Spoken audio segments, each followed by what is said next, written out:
Hello students. आज मैं एक काफ़ी इंटरेस्टिंग टॉपिक स्टार्ट कर रहा हूँ, जिसका नाम आपके व्हाइट बोर्ड पे लिखा हुआ है, इवोल्यूशन।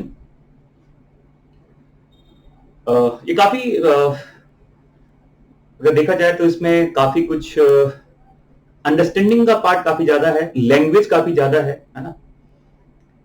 बहुत ज़्यादा आप इसको हर चीज़ को आप साइंटिफिकली तरीके से इसे एक्सप्लेन नहीं कर सकते, है ना।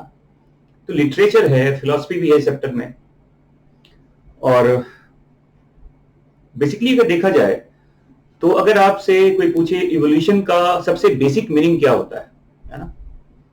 इवोल्यूशन क्या है? जैसे किसी चीज का एक बिगिनिंग, इवॉल्व कोई चीज कहां से हो रहा है। जैसे आप कह सकते हैं, sometime we use the term evolution of any kind of argument, है ना, evolution of medicine, evolution of anything. अगर आप किसी भी चीज के तह तक जाते हैं, बिगिनिंग तक जाते हैं, वो कहां से स्टार्ट हुआ है, तो वहां पर आप एक जनरल वर्ड यूज करते हो कि कोई चीज इवॉल्व कहां से हुआ है, किसी चीज की शुरुआत कहां से हुई है। चाहे वो कोई आर्गुमेंट की बात कर लें या किसी हम मेडिसिन की बात कर लें, है ना, कंप्यूटर की बात कर लें, हार्ट वाल्व हमारे बॉडी में कैसे बना उसकी बात कर लें। तो हर चीज का एक बिगिनिंग पॉइंट है ना। और वही हमारे लिए जो एक टर्म है, वहां पर हम कहते हैं that's a very English word, evolution. और अगर देखा जाए तो ये जो वर्ड इवोल्यूशन का ओरिजिन है, ये एक वर्ड से इवॉल्व हुआ, या इस वर्ड का ओरिजिन कहां से है एक्चुअली। तो इवोल्यूशन वर्ड आया है एक लैटिन वर्ड से, इसे कहते हैं इवोल्यूटियो। ठीक है, इवोल्यूटियो एक लैटिन वर्ड है, और इसी लैटिन वर्ड से ये वर्ड इवोल्यूशन आया है। और इवोल्यूटियो का अगर आप मीनिंग पूछें क्या है, तो इसका मतलब होता है, इसे कहते हैं अनरोलिंग, या इसको अनफोल्डिंग भी कहा जाता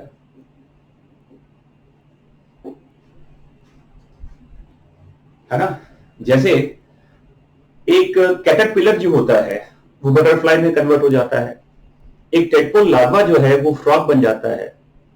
तो उस कैटरपिलर का वो एक एम्ब्रियोनिक फॉर्म है एक्चुअली, है ना, लार्वल फॉर्म है वो। तो इसके जो पार्ट्स होते हैं, उसके जो ऑर्गन होते हैं, वो कैसे एक प्री फॉर्म्ड बॉडी प्लान की तरफ डेवलप हो गया, यही एक तरह का बताओ इवोल्यूशन का ये पार्ट एक्चुअली। तो हम कह सकते हैं कि अनफोल्डिंग किस चीज का, जैसे अनफोल्डिंग और unrolling of parts and organ of an embryo to reveal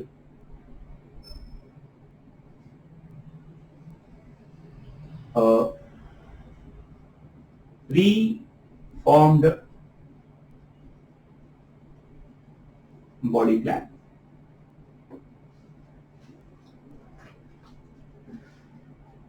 समझ में आ रहा है? मतलब एक कैटरपिलर का जो बॉडी पार्ट है, वो जो लार्वल का जो बॉडी फॉर्म है, उसका जो बॉडी का पार्ट्स है कैटरपिलर का, वो पार्ट्स कैसे बटरफ्लाई में कन्वर्ट हुआ। तो कैटरपिलर एक छोटा सा अगर मान लो स्ट्रक्चर है, और ये अब एक बिगर स्ट्रक्चर में कन्वर्ट हुआ, और ये मान लो मैं कह रहा हूं ये बटरफ्लाई है, ये कैटरपिलर है। तो ये है अनफोल्डिंग, इसी को अनरोलिंग कहते हैं, कि हमें उस पॉइंट तक आना है कि जहां से किसी चीज का बिगिनिंग है, and that is the term evolution. किसी भी चीज के बेसिक पॉइंट तक आना, कोई चीज इवॉल्व कहां से हुआ, कोई चीज ओरिजिनेट कहां से हुआ, and that is a very big term that is called evolution. अब अगर आप बायोलॉजिकल सेंस में इवोल्यूशन की बात करें, तो बायोलॉजी के सेंस में इवोल्यूशन का मतलब क्या है। जैसे जितनी भी स्पीसीज हैं, वो टाइम बाउंड एक, या कह सकते हैं कि टाइम टू टाइम उसमें चेंजेस आते रहे हैं। स्पीसीज में चेंज आता रहा है। अगर आप इंडिविजुअल लेवल की बात करें तो हमारे भी जो फीचर्स हैं, ऑर्गेनिजम्स के जो फीचर हैं, वो भी टाइम टू टाइम चेंज होता रहा है ना। तो जो चीज आप आज देख पा रहे हो, चाहे वो बैक्टीरिया हो, चाहे वो कोई मल्टीसेलुलर ऑर्गेनिज्म हो, चाहे वो ह्यूमन बींग्स हो, क्या वो बहुत समय पहले ऐसा ही था? ऐसा नहीं है। कॉन्टिन्यूअसली कुछ ना कुछ चेंजेस आते रहे हैं। तो हमारा जो बिगिनिंग है, सबसे जो इनिशियल लाइफ का फॉर्मेशन था, इनिशियल लाइफ था, उसमें कॉन्टिन्यूअस चेंजेस आते रहे और उस चेंजेस की वजह से एक इंडिविजुअल लेवल पे ऑर्गेनिज्म चेंज होता रहा, पॉपुलेशन का कैरेक्टरिस्टिक चेंज होता रहा, स्पीसीज ट्रांसफॉर्म होता रहा, है ना।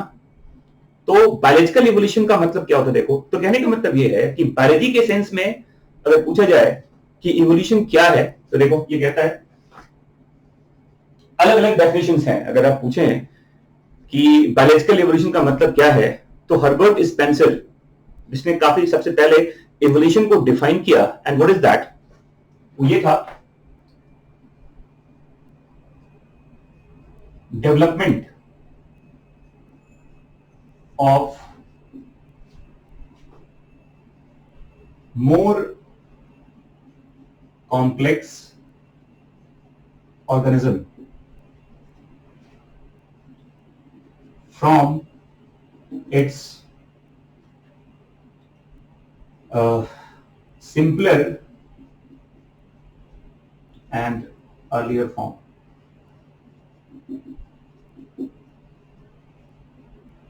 देखो, बहुत ही सिंपल डेफिनेशन है ये, कि आज जो आप कोई भी कॉम्प्लेक्स ऑर्गेनिज्म देख पा रहे हैं, वो पहले ऐसा नहीं था। तो सिंपलर फॉर्म, जो हमारा पहले का फॉर्म था, वो सिंपलर फॉर्म था, अर्लियर फॉर्म सिंपलर था, वो सिंपलर कॉम्प्लेक्स कैसे बन गया, ये भी एक तरह का, क्या बताओ, इसी को बायोलॉजिकल इवोल्यूशन कह सकते हैं इसको। या फिर देखो, और भी कई सारे डेफिनेशंस हैं, जैसे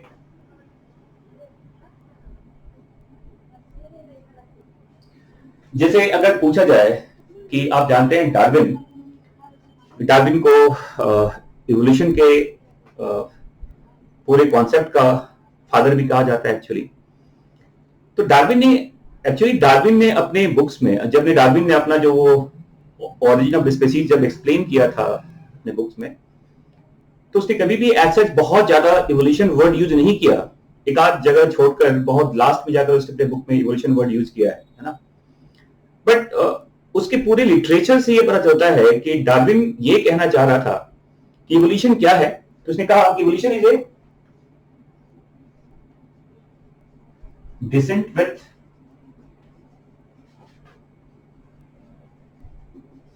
modification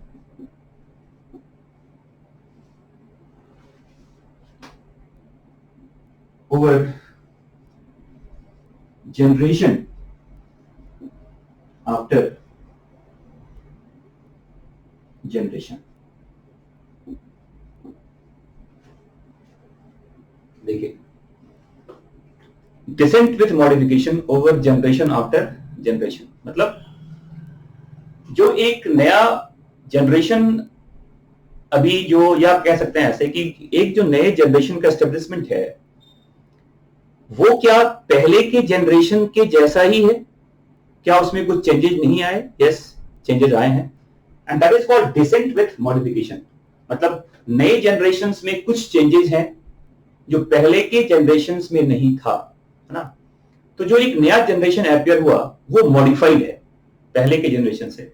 और ये जो चेंज है, ये जो डिसेंट विद मॉडिफिकेशन की बात कर रहे हैं आप, कि जो चेंज आया नए जनरेशन में, ये चेंज जेनेटिक लेवल पे भी है, ऑर्गेनिजम्स के लेवल पे भी है, और पॉपुलेशन के लेवल पे भी होता है।